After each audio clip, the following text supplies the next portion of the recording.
Ben, comme promis, je reviens vers vous, puisque cet après-midi, il va y avoir le vote de la motion de censure. Motion de censure déposée par la France Insoumise et soutenue par le Parti communiste, le Parti socialiste et les écologistes. Et nous allons voir ce que vont faire les Républicains, le Rassemblement national, les macronistes, et on verra donc qui est du côté du gouvernement et qui est contre le gouvernement. Vous pourrez donc faire la différence et vous pourrez donc ensuite vous prononcer pour le soutien à telle ou telle organisation. En tous les cas, je vais suivre ça avec beaucoup d'intérêt parce que, évidemment, c'est une partie de notre vie qui est en train de se jouer, une partie de la façon de vivre chez nous qui est en train de se jouer aujourd'hui, puisque la politique qui est menée contre les agriculteurs dans leur ensemble se poursuit. Vous avez vu que Macron est parti à Bruxelles discuter avec von der Leyen. Madame von der Leyen, qui elle défend à fond l'industrie allemande et leur pays, ce qui est tout à fait normal. J'espère que Macron défendra la position française, ce qui serait bien, mais à condition de savoir exactement quelle est la position française. Parce que pour le moment, la position française n'est pas connue,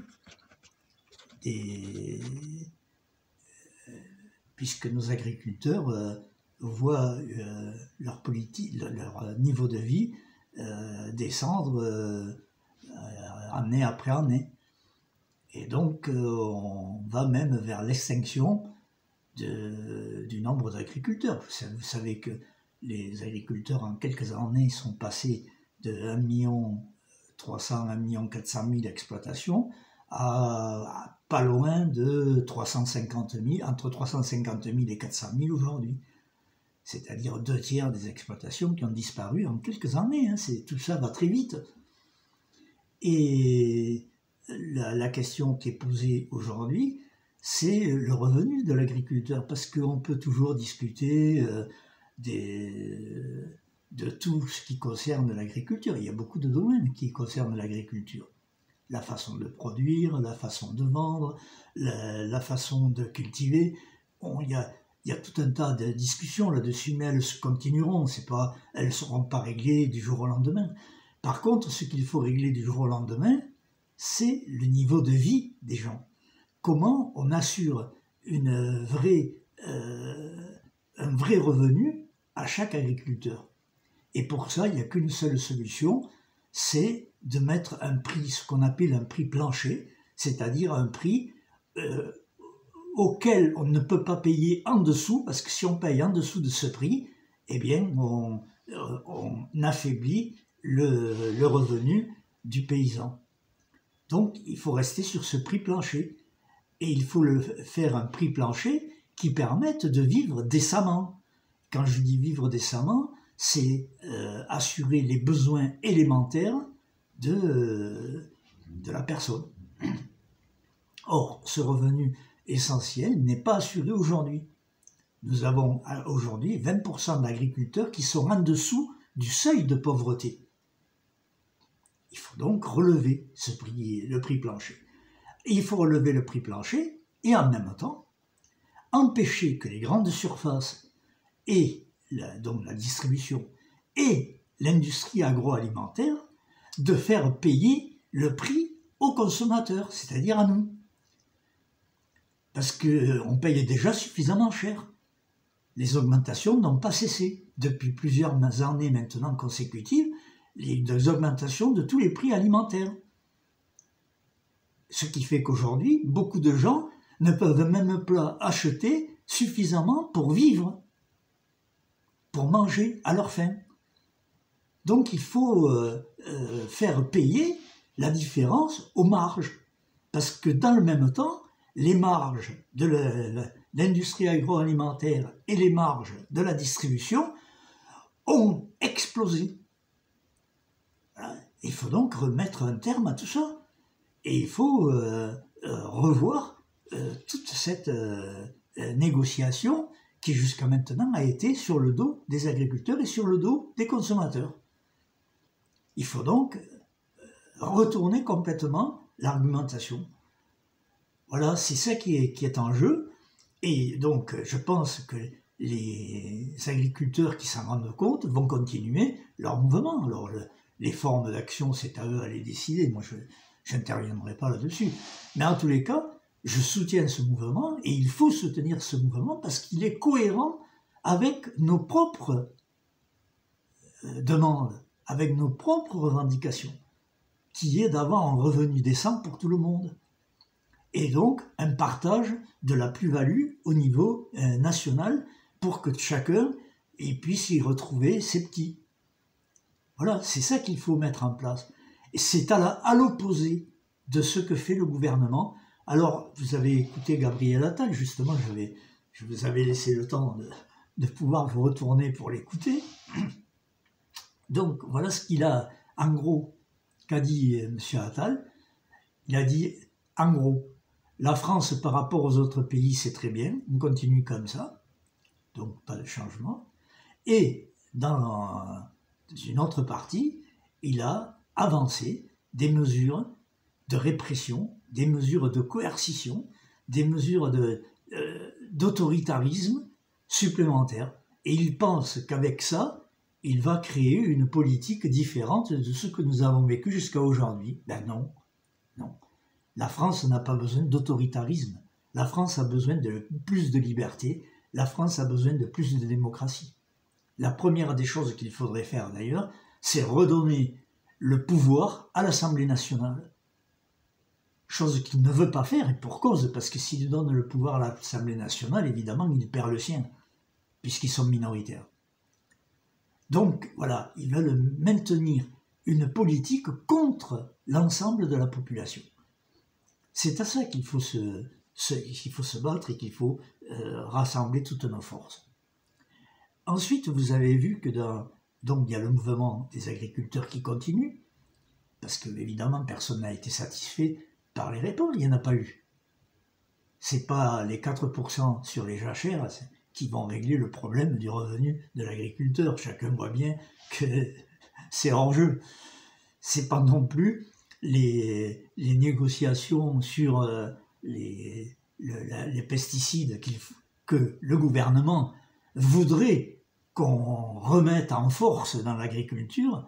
C'est pas ça qui va amener un revenu favorable pour les agriculteurs. Il faut donc changer le logiciel. Si on continue comme ça, il n'y a aucune solution. Donc il faut venir sur les vraies questions. Par exemple, il faut interdire les productions étrangères de rentrer chez nous. Voilà, c'est tout simple. Si elles ne sont pas établies et formées dans les mêmes conditions que ce qu'on demande à nos agriculteurs. Je pense par exemple aux fruits et légumes qui viennent d'Espagne et d'Italie. On n'a pas besoin qu'ils viennent d'Espagne et d'Italie, puisqu'ils sont fabriqués dans des conditions plus défavorables que chez nous, et donc il faut remettre en action l'ensemble des agriculteurs français et acheter leurs produits, et au juste prix. Voilà ce qui est nécessaire. Or là-dessus, Attal a été zéro, il ne dit rien, il ne propose rien. Et Macron, aujourd'hui, va faire,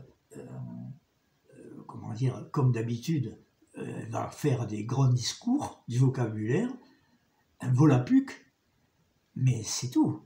Personne ne comprendra rien de ce qu'il aura dit, mais il n'aura amené aucune solution. Et donc, c'est là qu'il faut porter le fer, c'est là qu'il faut développer l'action unie entre les agriculteurs, les salariés, et l'ensemble de la population et les consommateurs que nous sommes.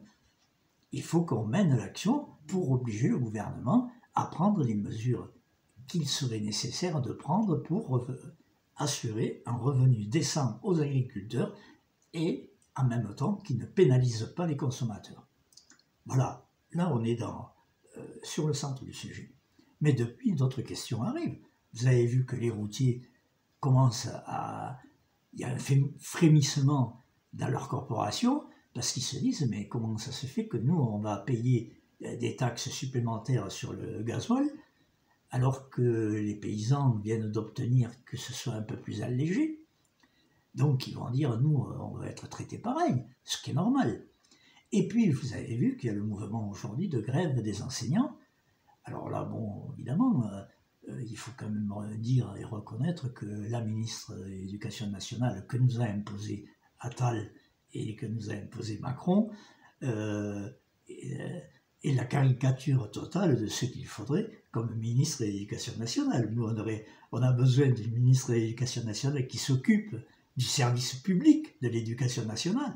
Or, cette ministre-là s'occupe du système privé de l'éducation, puisqu'elle-même profite de ce système-là, et elle lui accorde tous les bénéfices pour poursuivre dans ce domaine-là. Donc voilà, on pourrait en rire, hein, si c'était pas grave, on pourrait même en sourire énormément, mais malheureusement, ça porte préjudice à l'ensemble de nos jeunes qui vont se trouver dans des difficultés encore plus grandes, et les enseignants qui, eux, supportent au premier plan les désagréments de cette politique qui va à l'encontre de ce que l'esprit républicain avait développé en matière d'éducation nationale.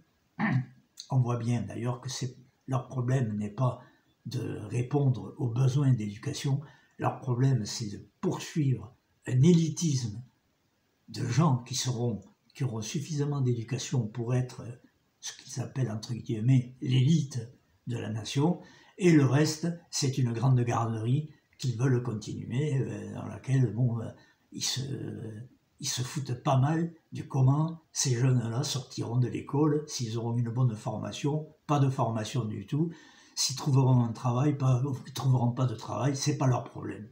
Voilà. Eux, ce qui est intéressant, c'est les riches, c'est les gens qui réussissent, c'est les gens qui sont de leur famille au sens large, de famille idéologique, politique. Voilà, c'est tout. Le reste, ça ne les intéresse pas. D'ailleurs, ça ne leur pose pas de problème. Eux, leurs enfants, feront feront un parcours scolaire sans problème. Et même s'ils ont des problèmes, les papas, les mamans leur trouveront toujours du travail, puisqu'ils seront les futurs directeurs d'entreprise. Donc voilà, cela, y a pas, pour eux, c'est réglé. Donc, on voit bien, revenons à nos moutons, on voit bien quand même qu'en France, catégorie sociale par catégorie sociale, le mouvement reprend de la vigueur. Donc, chacun n'attendait pas grand-chose, je crois, du changement de gouvernement, et chacun maintenant le vérifie. D'abord, on n'a toujours pas de gouvernement entièrement constitué, ce qui est quand même une problématique nouvelle. Et puis deux, les choses continuent, perdurent. Aucun élément nouveau n'entre dans le système pour essayer d'inverser les choses. Voilà où on en est aujourd'hui. Donc on va voir maintenant cet après-midi comment au niveau de la motion de censure les choses vont tourner. Voilà. Je pense qu'on voit bien se dessiner quand même un affrontement encore plus grand entre la majorité de la population et cette minorité qui est au pouvoir et qui profite de tout et qui ne veut surtout pas partager. Et alors, aujourd'hui, il faut du partage, il faut mettre le bien commun au service de l'ensemble de la société. Voilà, on est là, les choses vont se développer, les luttes, je pense, vont s'amplifier tranquillement. C'est ce qui se produit depuis les Gilets jaunes, on voit bien qu'il y a une montée en puissance de l'action. Et évidemment, c'est ce qui est normal, c'est la politique du gouvernement qui crée les mécontentements et qui fait que le front d'action contre lui se développe, grandit. Mais il faut trouver une perspective. Je pense que si l'Assemblée nationale avait la volonté de revenir devant les électeurs, ils voteraient tous la motion de censure et on refait les élections. Je pense que c'est comme ça qu'on calmerait la situation et qu'on pourrait mettre sur pied une autre politique qui verrait le jour. Évidemment, ça ne sera pas celle des macronistes, c'est sûr. Et donc, voilà, il faut aller vers ça. Donc, on suit les événements et ce qui est dommage, c'est que les forces, disons, de contestation sociale ne se rassemblent pas suffisamment, ne sont pas assez ensemble pour pouvoir créer une perspective, donner confiance à la population. Mais j'ose espérer que dans les semaines qui vont venir et dans les mois qui vont venir, tout ça va encore avancer, se développer et permettre de nouvelles unions, de nouveaux rassemblements beaucoup plus importants qui poseront les problèmes politiques qu'il faut résoudre dans la société. Voilà pour ce matin. Et je vous ferai un petit compte rendu, évidemment, après la motion de censure, où on aura vu quelles sont les positions des uns et des autres face à tous ces problèmes. Voilà. Allez, salut!